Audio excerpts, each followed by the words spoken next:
Okay, so you're ready to take your notes on Stalemate in the Trenches. So you need your note-taking sheet that you've already started from yesterday's class. Remember, we have Stalemate in the Trenches. You need your copy of the reading, whether you're pulling it off of Google Classroom, whether you're opening the textbook, but we're starting on page 680.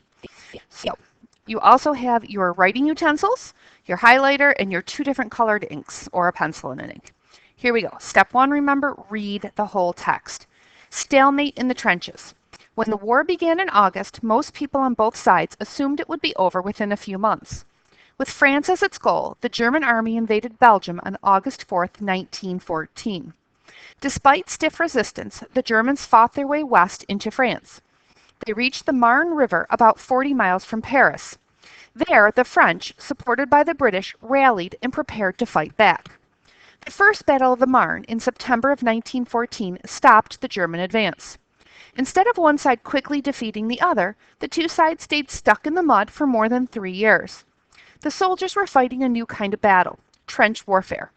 Troops huddled at the bottom of rat-infested trenches. They fired artillery and machine guns at each other. Lines of trenches stretched across France from the English Channel to the border of Switzerland. See pages 684 to 685 for an illustration of the trenches. So this is a really good place to pause the video and look at those pages. So again, the pages were 684 to 685. Pictures really help. For more than 3 years, the battle lines remained almost unchanged. Neither side could win a clear victory. In the trenches, soldiers faced the constant threat of sniper fire. Artillery shelling turned the area between the two opposing armies into a no man's land, too dangerous to occupy. When soldiers left their trenches to attack enemy lines, they rushed into a hail of bullets and clouds of poisonous gas. When battles did take place, they cost many thousands of lives, often without gaining an inch for either side. The Battle of the Somme between July and November of 1916 resulted in more than 1.2 million casualties. British dead or wounded numbered over 400,000, German losses totaled over 600,000, and French nearly 200,000. Despite this, the Allies gained only about 7 miles. So we've read through it once, we have our title, and we know at this point what we need to do is we need to go back to the beginning and reread paragraph by paragraph and determine what's most important. So, when the war began in August, most people on both sides assumed it would be over within a few months. With France as its goal, the German army invaded Belgium on August 4th, 1914. Despite stiff resistance, the Germans fought their way west into France. They reached the Marne River about 40 miles from Paris. There, the French, supported by the British, rallied and prepared to fight back. The First Battle of the Marne in September of 1914 stopped the German advance. So looking at this, all right, think what is the most important information? So what we have is we have in here that we should transfer into our other paper. Okay, the highlighter doesn't work. All right, the Germans invaded. This is when the war would have started, August 4th, 1914. They went into France, and the French, with the British help, stopped them at the Marne. So if we go to our notes, stalemate in the trenches, we're going to start right over here. And we said, all right, the war began on August 4th, 1914. And we might want to add to that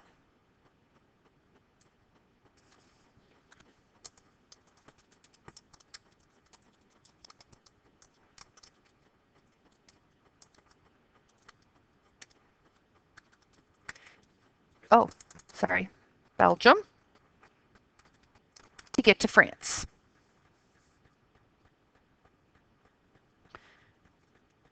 And then I'll look back here. All right, so Germany invaded Belgium. All right, they fought their way into France. They reached the Marne. The French, supported by the British, fought back. They stopped. Okay, so my next detail will be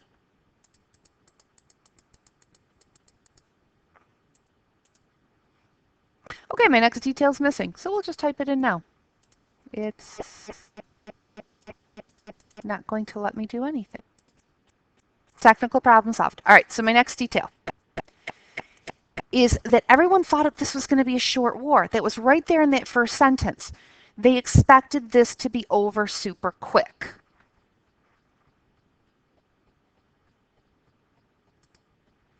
And finally, the French stopped the British at the Marne River. If you need to, pause. I'm going to keep going. So we go to the next paragraph. Instead of one side quickly defeating the other, the two sides stayed stuck in the mud for more than 3 years. The soldiers were fighting a new kind of battle, trench warfare. Troops huddled at the bottom of rat-infested trenches. They fired artillery and machine guns at each other. Lines of trenches stretched across France from the English Channel to the border of Switzerland. For more than 3 years, the battle lines remained almost unchanged. So I go here, and what I notice, two sides, nobody was defeating each other quickly. The two sides stayed stuck in the mud for 3 years. They just weren't moving. A new kind of battle was trench warfare, and then they go on to describe it, and they say troops huddled at the bottom of rat-infested trenches. And a trench over here, a long, deep ditch dug for protection. They fired at each other, and the lines of the trenches went from France to the English Channel. So when I go back to my notes, my first detail is this paragraph is all about trench warfare. So I'm going to make that my topic, and then I'm going to indent, and I'm going to start giving facts about trench warfare. And the first fact I pulled out of there was the definition. What is trench warfare? They're ditches that the soldiers fought from. Then what else is important? How long they are. They stretch from the English Channel to Austria. And tonight when you do your map and you see just how big of a distance that is, you'll see just how much these soldiers were stuck fighting in these trenches. The reading told me they were stuck there for 3 years, so this isn't a short-term thing. Oh, and I clicked too far. So they're stuck for 3 years. It's a stalemate. Nobody's winning. If we had continued on, for more than 3 years, the battle lines remained unchanged. Neither side could win a clear victory. So they're talking here about a stalemate. All right, so our next paragraph. In the trenches, soldiers faced the constant threat of sniper fire. Artillery shelling turned the area between the two opposing armies into a no man's land, too dangerous to occupy. When the soldiers left their trenches to attack enemy lines, they rushed into a hail of bullets and clouds of poison gas. So here I've got what's important. The trenches, they're constantly dangerous. And the area between the two armies, so there'd be an army over here and there'd be an army over here. And this area in the middle is called no man's land. It's too dangerous to occupy because it's too easy to get shot. And if you left your trench over here to try and get over here to attack, they would shoot bullets at you, they would shoot poison gas at you. And so when I go back to my notes, I'm still giving facts about trench warfare. You know, I've got that the ditches the soldiers fought from. I got the distance. I've got the length of time they've been there. I've got the fact that nobody is winning. Now, I need to add in the fact from this paragraph that no man's land is the area between the two trenches. And I could add in, you know, the constant fire. I could add in the poison gas, but kind of skimming ahead, I see that the next section I'm going to be doing next class is on the technology. And since I suspect I'm going to be taking notes on that later, I'm going to hold off right now. And so from this paragraph, I'm going to write down is about the no man's land. Let's go back to now our last paragraph. When battles did take place, they cost many thousands of lives, often without gaining an inch for either side. The Battle of the Somme, between July and November of 1916, resulted in more than 1.2 million casualties. British dead or wounded numbered over 400,000. German losses totaled over 600,000, and the French nearly 200,000. Despite this, the Allies gained only about 7 miles. So I don't need to know every single detail about the Battle of the Somme. I don't need to know exactly how many British died, how many Germans died, how many French died. When I look at this and I say, all right, what is really important? This type of fighting cost thousands of lives. Rarely did anybody gain any land, despite the fact that thousands of people are dying.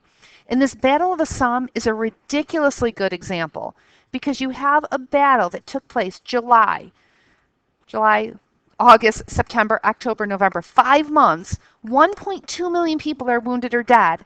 And look at this, the Allies gain 7 miles.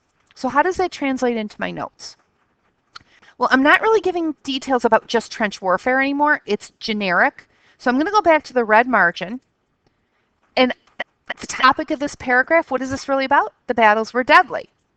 What's a fact I can give about that? Well, I'm going to give this specific example to prove that, the Battle of the Somme. What are my facts? Well, there were 1.2 million casualties at the Battle of the Somme, and truthfully, because that's about the Battle of the Somme, I probably should have indented that like that and gone to that second indent line. And again, this one should be over here. Only 7 miles gained. So there, we've gotten our notes on trench warfare and stalemate. If you had to flip to the other side, you would just pick up right wherever the correct indentation mark is, wherever you had to do that. Make sure you get a copy of the map that you're supposed to label in color tonight. And the PDFs that I posted would help you, along with your textbook, or honestly, any resource on World War I would help you.